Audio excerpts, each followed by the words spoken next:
Victory for Ollanta Humala, the Quechua Indian elected the 94th president of Peru. His victory was largely helped by one of his key campaign promises, redistributing wealth from which much of the country's indigenous population has been excluded. If growth doesn't reach the poorest families in the country, we can't talk about an advancing Peru. If in a country and in extreme poverty, we need to resolve this, and therefore we have to adjust economic policy. There have been some concerns about Humala's political past. In his youth, he was linked to the far-right ethno-Cacerist movement founded by his father Isaac, which preached racial superiority of indigenous people over Peru's white population. He gradually broke from the ethno-Cacerists, moving to the left. As a lieutenant colonel in 2000, he led an attempted coup against then-President Alberto Fujimori.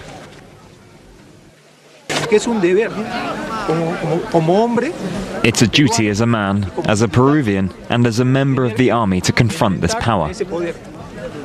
What I've done is not a crime. I'm not a criminal. The failed coup landed him in prison and put an end to his 25-year military career. Once he was pardoned, he threw himself into politics. He ran for president in 2006 on a state socialist ticket similar to Venezuelan President Hugo Chavez. There are lots of similarities, not just professional but also political, between President Hugo Chavez and me. I keep my distance from him simply because I'm a modest candidate. But it was a political affiliation that most Peruvians did not go for, and Humala lost out to Alan Garcia. In 2011 he changed tack, swapped revolutionary red for blue, and moved away from Chavez towards former Brazilian President Lula.